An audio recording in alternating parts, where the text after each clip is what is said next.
binansagang conjugal dictatorship. Isa-isa nating sulyapan ang larawan ng kanyang kasaysayan. Isinilang si Imelda sa San Juan de Dios Hospital sa Intramuras, Maynila noong July 2, 1929. Siya ang panganay na Doña Remedios at Don Vicente Orestes Romualdez na isang abogadong tubong Leyte. Sa San Miguel District sa Maynila nakatira ang pamilya ni Imelda. Bumalik sila sa Leyte nang mamatay ang kanyang ina dahil sa pneumonia noong 1938. Sa Tacloban, nagtapos siya ng high school sa isang all-girls school habang sa St. Paul's College siya nagkolehiyo. Isa sa mga hilig ni Imelda ang pagsali sa mga beauty pageants. Sa edad na 18 ay kinoronahan siyang Rose of Tacloban. Siya rin ang nanalong Miss Philippines noong Philippine-American Friendship Celebration. At sa araw ng kasal nila ni Ferdinand Marcos noong May 1, 1954, lalong tumingkad ang ganda niya. Ano man ang suot sa mga okasyong nakikita siya sa publiko, agaw pansin ang ganda ni Imelda.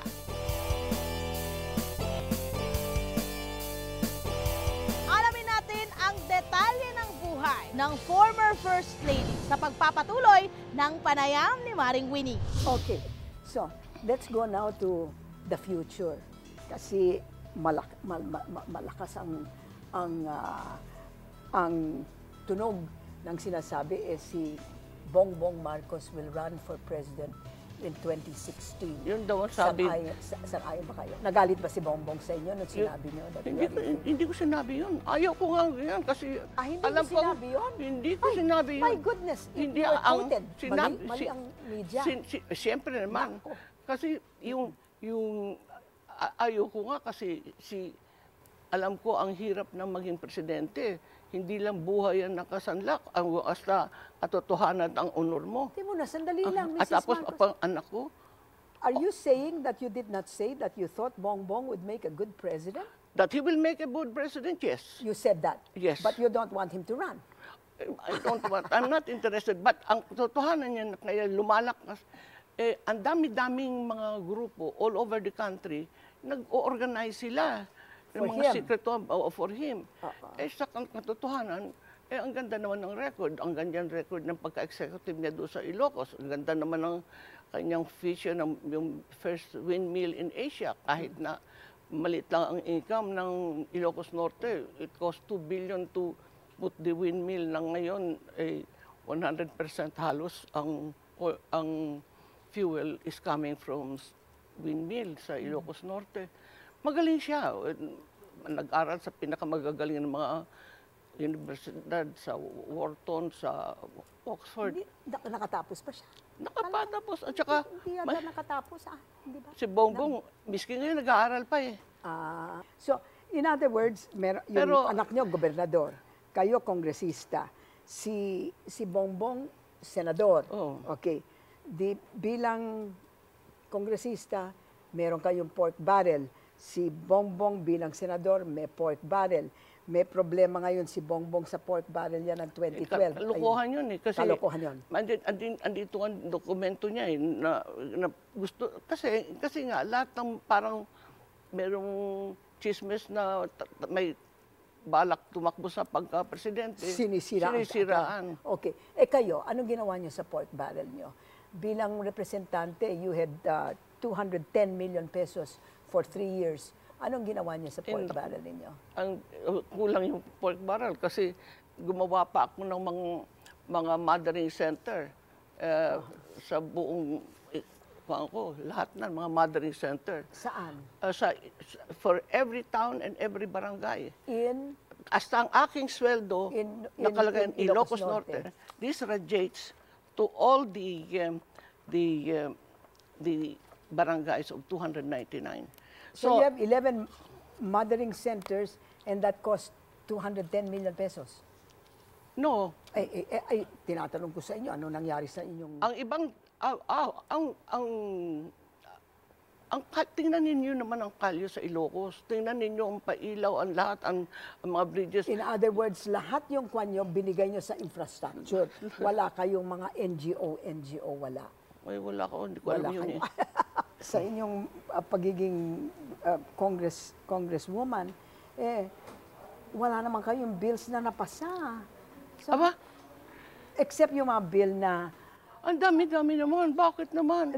nakita ko eh. Ngayon, yung mga bill to make the school an integrated school, to make... Tapos meron pang... Isa lang, HIV/AIDS. Katapos, head ako ng Millennium Development Goals. Ang ganda na nangyayari. Meron na akong sample Meron ng na mothering. kayong bill. Pagkatapos, inalis pa sa akin.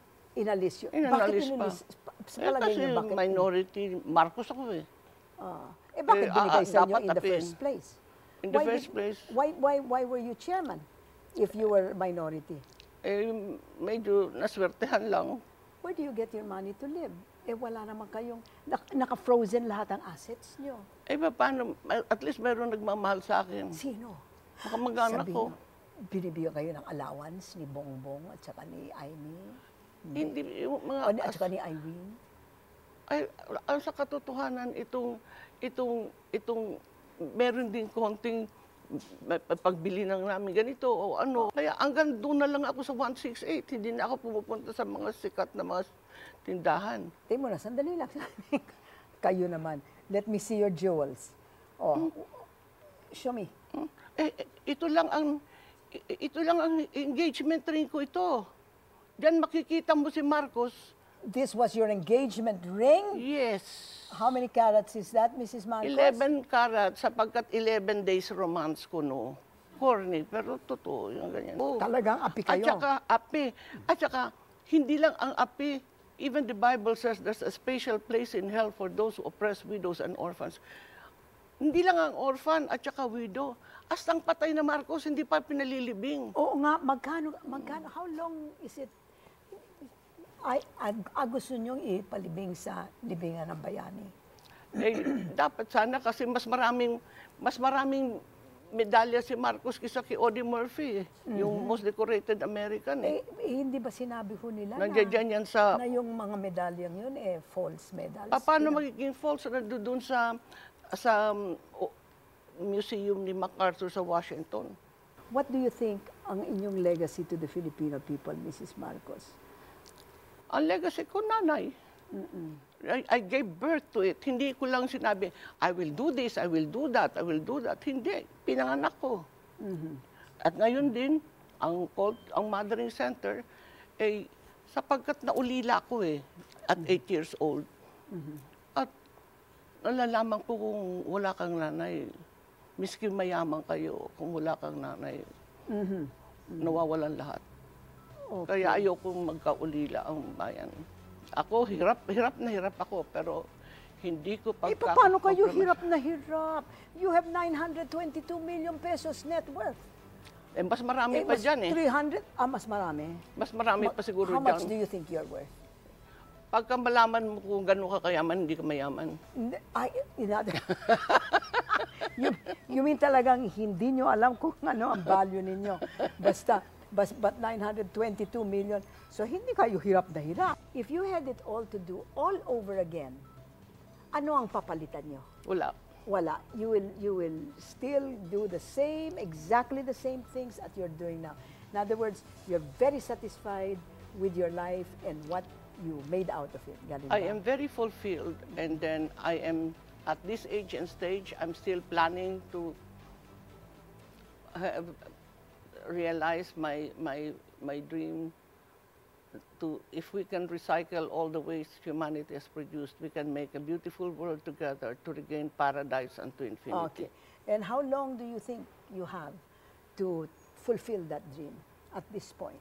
You're 84 years old now. Do you think you'll be here in 10 years? And I'm pretty sure magandang programa ko para sa kapwa-tao ko at para sa bayan ko, sa mundo. Paradise regained unto infinity. And it is doable. What do you do for rest and recreation? None.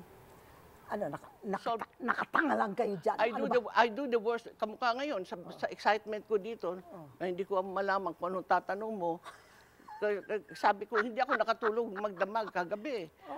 Pero, bakit naman? Natutulog lang ako ng mga 2 hours a night. Tapos, I eat the wrong things. I don't exercise. I don't sleep. I do all the wrong things. So how many times a week do you shampoo your hair? Because your hair looks so... Ang ganda, siyempre. Well, hanggang mas kuwan lang ng konti, kumati lang ng konti, magpapa-shampoo na ako. Pero ang aking kuwan is my attitude kasi hindi ako marunong magalit. So now, do you still, yung hair that falls, because it's Yes. you still keep it and put Yes, it aside? yes. Kayo ba, gumagamit kayo ng medisina na para lumago ang buhok ninyo? Kung minsan. Pero that is your hair. Oo. I don't see that it is you're losing it. Meron kayong sa loob, you have something inside to keep it up. O Ako? tinitis ninyo. Tinitis. Don't you want to ever change your hairdo? I mean, it's the same hairdo for 40 years, for God's sake. Not only 40 years. Of 50? Why? How come? How come paano? you don't want to change your hair? Kasi I do not want to change Imelda. Forever na lang, yung parang ganun na lang.